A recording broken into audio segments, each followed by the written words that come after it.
Hi friends, आज आप सबके लिए यूजीसी नेट पेपर 2 इकोनॉमिक्स से सब्जेक्ट का आप क्लास लेकर आया हूँ। और आज यूनिट 1 का अगला पार्ट है, ठीक है, अगला भाग है। और जो आज हम लोग इसके अंतर्गत देखने वाले हैं, नवीन कल्याणकारी अर्थशास्त्र। ठीक है, क्या है नवीन कल्याणकारी अर्थशास्त्र? ठीक है, इसमें देखिएगा, इससे भी क्वेश्चन रहता है। ठीक है, चलिए स्टार्ट करते हैं। आप लोग बता दें कि नवीन कल्याणकारी अर्थशास्त्र की नींव पेरेटो ने अपने सामाजिक अनुकूलतम के विचार को प्रस्तुत किया है।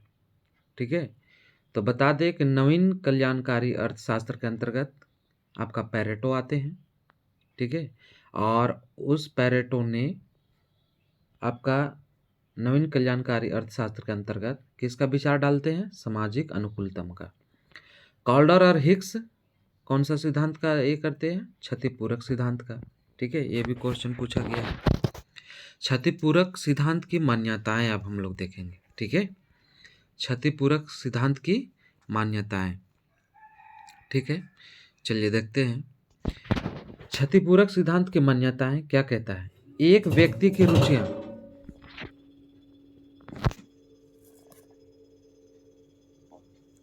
ठीक है,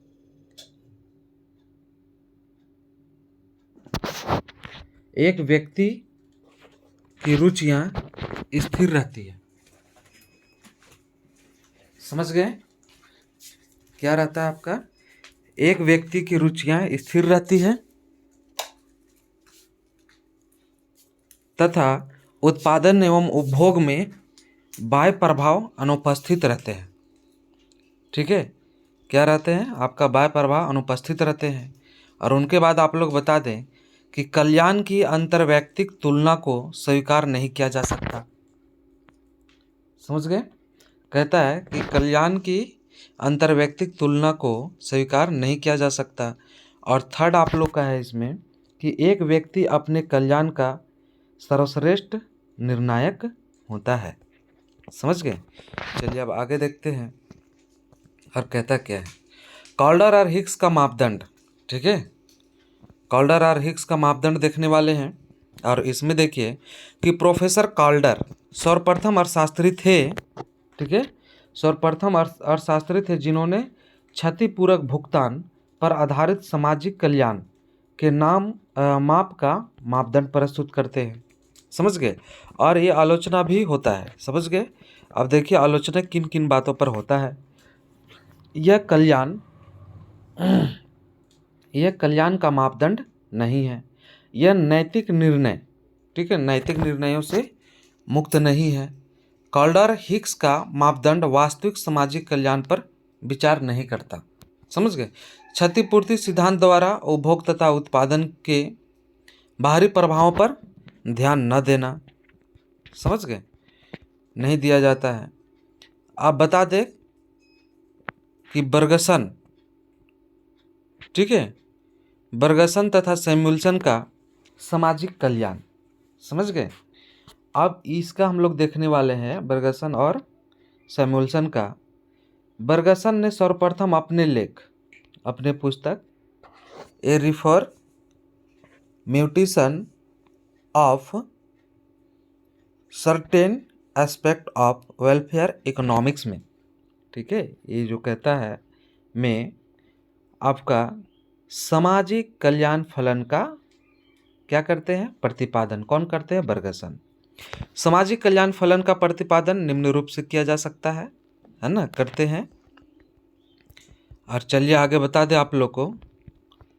ठीक है, डब्लू, ठीक है, डब्लू इसमें बताया जा रहा है कि आपका इसका एकात्यंत्र आपका U1 U2 U3 WW UN, मतलब ये आपका अनंत संख्या है। W का मतलब क्या है? सामाजिक कल्याण फलन। ठीक है, कल्याण, सामाजिक कल्याण है। U1 U2 और UN जो है ये आपका विभिन्न व्यक्तियों की क्रमवाचक उपयोगिता को दर्शाता है। समझ गए? और जो आपका छोटा W है ये तुष्टिगुण तथा सामाजिक कल्याण के मध्य कार्यात्मक संबंध को प्रदर्शित करता है, दिखलाता है। समझ गए? चलिए अब आगे चलते हैं और इसमें देखिए सिद्धांत के प्रमुख लक्षण, ठीक है। जब सिद्धांत के प्रमुख लक्षण की बात होता है तो यह सिद्धांत अंतर्वैयक्तिक तुलना पर आधारित होता है और यह फलन एक सामान्यीकृत सामाजिक कल्याण फलन है, समझ गए। और इस फलन में नैतिक विचार को सम्मिलित किया जा गया है, ठीक है। कौन सा विचार को? नैतिक विचार को। और वितरण की प्रक्रिया न्यायपूर्ण ढंग से क्या होता है? होनी चाहिए, तब जाके ये आपका सिद्धांत का प्रमुख लक्षण के अंतर्गत देखे सब, तब जाके सिद्धांत क्लियर होगा। अब बता दें कि सैमुअल्सन तथा बर्गसन का सिद्धांत, ठीक है, अनुकूलतम संतुष्टि गुण संभावना वक्र की व्याख्या करता है, समझ गए, व्याख्या करता है। और बता दें, और उसमें एक फिगर के माध्यम से बताया जाता है कि BS यूटिलिटी इंडेक्स और आपका AS यूटिलिटी इंडेक्स एक्स अक्ष वाई अक्ष में बताया गया है, ठीक है। और आपका W1 W2 W3 W4 आपका ये आपका वक्र रेखा है, समझ गए।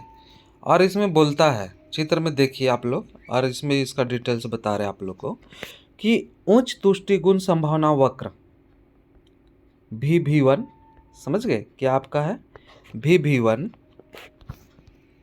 देख पा रहे होंगे VV1, ठीक है। ये वाला जो रेखा है VV1, समझ गए, इसकी बात किया जा रहा है, के साथ सामाजिक कल्याण फलन को दिखाता है।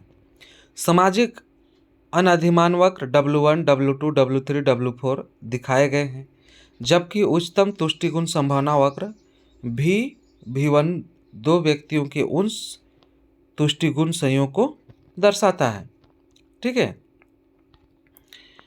व्यक्त करता है। तो सामाजिक अनधिमान वक्र जितना ही ऊंचा होगा सामाजिक कल्याण का स्तर उतना ही अधिक होगा, इसे देख लीजिएगा। तो ठीक है फ्रेंड्स, आज आप लोग के लिए इसमें एक टॉपिक लेके आए थे, नवीन कल्याण अर्थशास्त्र, ठीक है। तो इसमें हम लोग देखें नवीन कल्याणकारी अर्थशास्त्र को। अब अगले वीडियो में तुरंत आप लोग को मिलते हैं, ठीक है। Thank you.